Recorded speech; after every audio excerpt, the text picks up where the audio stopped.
Congo, Algérie. Où sont mes frères congolais? Ça va péter. Je vous dis que ça va péter. Où sont les Congolais? Je sais, vous êtes nombreux sur cette page. Vous êtes nombreux sur cette page. Et j'ai remarqué, je vous attends en commentaire. Partagez-moi cette vidéo. Il faut absolument que ça arrive loin à Lubumbashi. Ça doit arriver là-bas à Kinshasa. Ça doit arriver au Maroc. J'ai dit, j'ai une armée de Congolais sur cette page.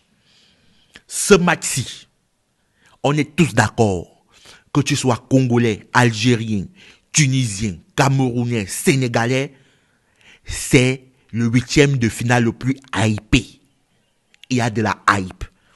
Ça donne la force à cette CAN, avoir ce genre de match déjà dès les 8e de finale. On dit, c'est guichet fermé. Je dis bien, guichet fermé. 4 jours en avance, tout a été payé, tous les billets ont été payés. Parce que c'est deux peuples culturellement qui aiment le football. Les Algériens adorent le ballon. Même en ligne, vous allez toujours remarquer qu'il y a toujours deux communautés. Si vous êtes franc, la communauté congolaise, ils aiment le football. Ils transpirent le football. C'est un peuple qui connaît sortir l'argent pour aller au stade. Contrairement à certains peuples qui bavardent beaucoup, mais lorsqu'il faut aller au stade, tu ne les vois jamais. Quand tu vois les Algériens, ce sont des gens qui aiment le ballon. On peut tout dire des Algériens, mais on ne peut pas les enlever ça. C'est un peuple qui aime le football. Du coup, on a cette rencontre-là entre deux peuples africains qui sont passionnés du foot et qui arrivent à un moment où les deux sélections sont en forme. Les Congolais sont en forme. Les Algériens sont en forme.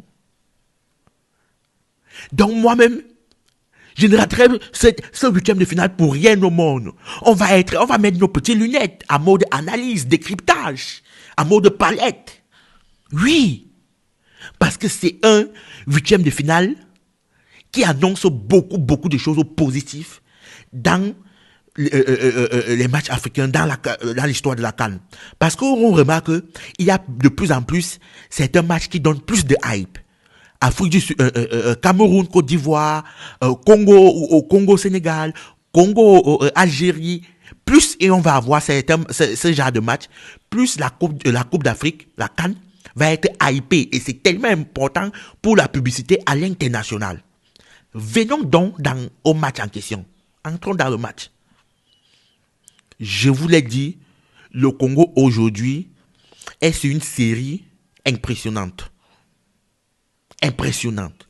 Ils n'ont rien à changer. Si le Congo joue son jeu,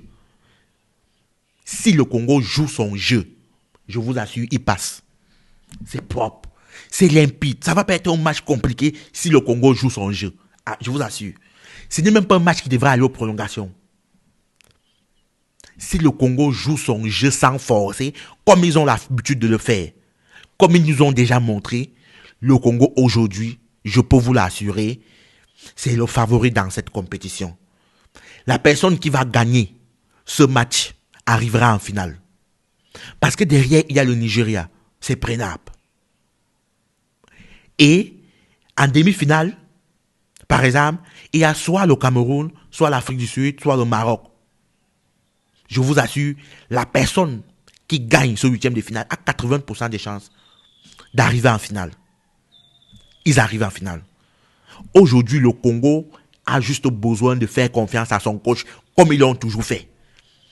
Ils ont besoin de jouer leur jeu comme ils l'ont toujours fait. C'est-à-dire, le Congo aujourd'hui, c'est un peu une équipe qui aime avoir beaucoup de ballons.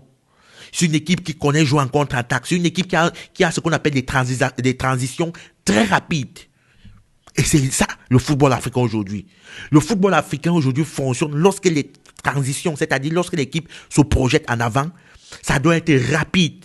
À 2 à 3 touches de balle, ils sont devant les goals. Et c'est ça le football africain aujourd'hui. C'est ça l'ADN du football africain. Ce n'est pas essayer de jouer le Brésil, 1-2, etc. Ça ne marche pas. Tu viens jouer comme ça, je t'assure, 1-2 contre-attaque en Afrique, on t'élimine. En phase d'élimination directe, on t'élimine. Donc le Congo a son jeu. Il faut juste qu'il joue son jeu. Si le Congo joue son jeu, je vous assure, il n'y a pas vraiment un truc. Il n'y a pas. Parce que l'Algérie aussi, c'est une équipe qui aime jouer le ballon. L'Algérie, c'est un peu comme le Sénégal. Parce que le Congo-Algérie, comme vous voyez ici, va plus ressembler à un Congo-Sénégal. Vous allez beaucoup remarquer. Vous allez voir.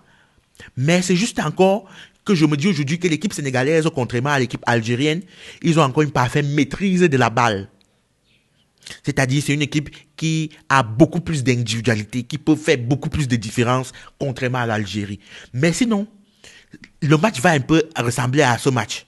C'est-à-dire, on va avoir une équipe algérienne qui va vouloir prendre possession du ballon. Parce que ce sont des joueurs de ballon. Parce que c'est une équipe qui ne sait pas jouer sans ballon. Contrairement au Congo, c'est une équipe qui sait jouer sans ballon. Si tu prives l'Algérie du ballon, c'est bon. Le Congo doit seulement jouer comme ils ont l'habitude de jouer. C'est-à-dire, c'est un peu une équipe qui aime avoir beaucoup de ballons, mais c'est une équipe, lorsqu'ils ont le ballon, ils savent quoi faire. Ils sont rapides, les transitions sont rapides pour se projeter. Ils sont vifs, ils sont physiques, ils sont athlétiques. Si le Congo, comme ils l'ont toujours fait, ressort ces caractéristiques de leur football, ça passe crème. Ça passe crème. Plus de peur que de mal, ça doit passer crème. Parce que cette Algérie, j'ai vu cette Algérie face au Burkina, ils étaient prenables. Avec plus de sérieux, le Burkina aurait pu faire un meilleur score, un 1-1, un 2-1. J'ai dit, ça doit être prenable. Donc les Congolais, tout est entre vos mains. Et on s'attend à ce que, partagez-moi cette vidéo, que dans les tribunes, le COP, les fans congolais puissent transmettre cette ferveur-là aux joueurs, comme d'habitude. On s'attend à un Lumumba. Donc, ça doit bouillonner. C'est ça qui change parfois l'état d'esprit d'un match. C'est ça qui pousse les joueurs. Lorsqu'ils sentent que les fans sont là derrière, les fans sont hystériques. Bref, j'attends vos réactions, frères congolais, parce que je sais, j'aime vous lire. J'attends vos réactions, partagez-nous cette vidéo. Il faut que ça arrive à Kinshasa, à Lubumbashi.